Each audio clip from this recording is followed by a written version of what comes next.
Ang susunod na programa ay rated PG. Patnubay at gabay ng magulang ay kailangan sa mga batang manonood.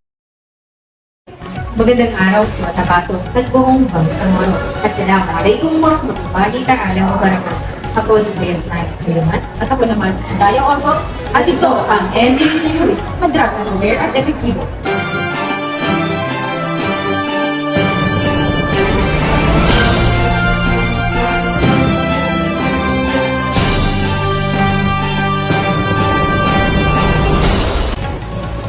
Ngayong araw, hatid namin sa inyo ang kapupulutang inspirasyon at aral. Narito ang tampok nating ulat.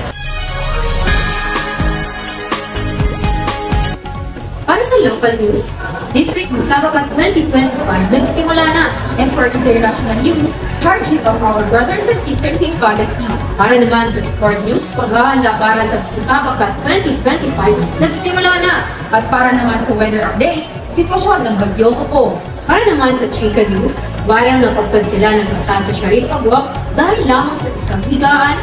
Kaya huwag bibitaw dahil ito ang mga balitang hindi lamang impormasyon, kundi inspirasyon.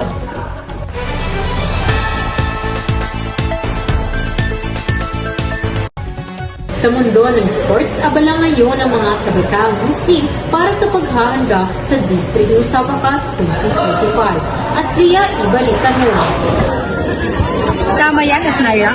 Ang musabaka ay taunang patimpalak kung saan magtatagisan ng mga mag-aaral sa Quran memorization, quiz bee, sports, at cultural presentation.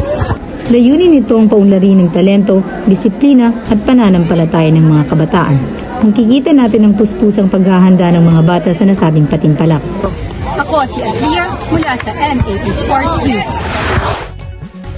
Inspirasyon talaga ang kabataang may puso at pananampalataya. Dito click sa lahat ng kalafo para sa District Musabaka.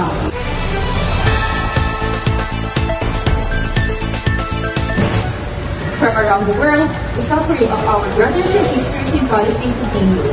Here's Zahira with the report.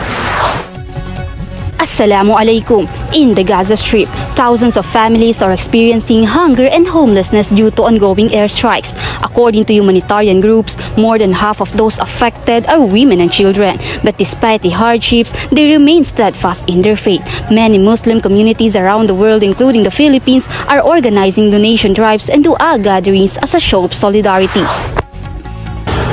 The struggle of the Palestinians is a struggle for justice. This is Zaira reporting for MAE International Desk. Truly heartbreaking. May we never get tired of praying for their safety and for their peace.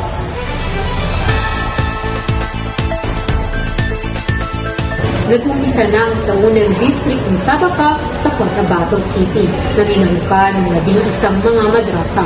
Asliya, ibalita mo. Waalaikumsalam warahmatullahi ta'ala wabarakatuh, Asnaira. Dito sa Kalanganan 2, masayang ginaganap ang District Musabaka 2025 na dinaluhan ng mga mag-aaral mula sa iba't ibang madrasa at markaz dito sa Cotabato City. Makikita ang sigasig ng mga kalahok habang ipinapamalas nila ang kanilang talino at talento sa iba't ibang larangan gaya ng Quran memorization, Arabic speech competition, Islamic quiz bee, nasyid at iba pang kultural na paligsahan. Hindi lamang ito isang patimpalak, kundi isang pagkakataon para pagtibayin ang mga ugnayan ng mga kabataang Muslim at maipakita ang diwa ng pagkakaisa, disiplina at pananampalataya. Ayon sa mga guro at tagapayan ng mga madrasa, ang ganitong aktibidad ay nagsisilbing inspirasyon sa mga estudyante upang ipagpatuloy ang kanilang pag-aaral at maging mabuting huwaran sa komunidad. Ito si Aslia Osop, nagbabalita.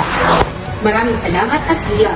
Tunay ngang nakaka-inspire ang mga kabataang kalahok na patuloy na ipinapakita ang galing at pananampalataya ng mga estudyante sa ating mga madrasa.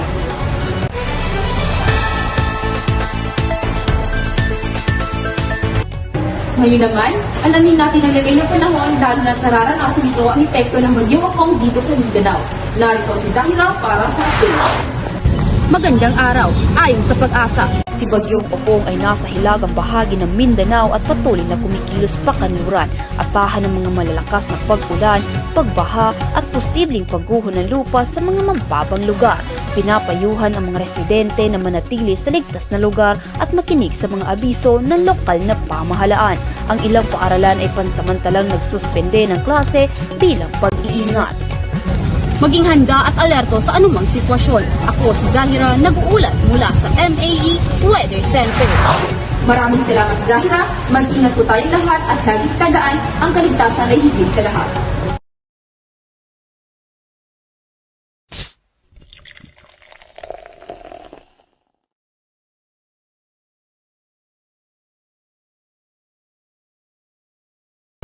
At ito na, sa ating Chika News, trending ngayon sa social media ang pagkansila ng kasal si Sharif Abwak dahil lamang sa hindi pagkakaintindihan sa higlaan.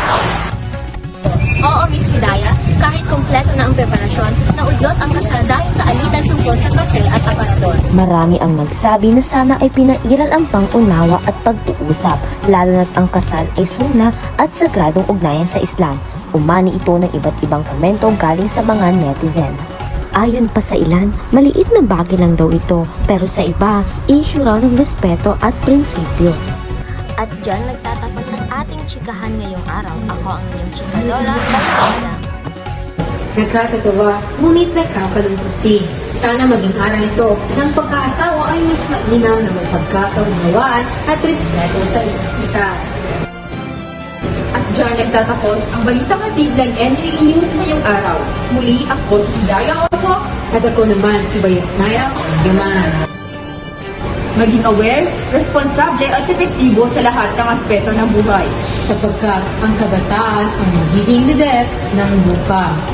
Muli, ito ang MAE News, madrasang aware at epektibo. Assalamualaikum warahmatullahi ta'ala wa barakatuh.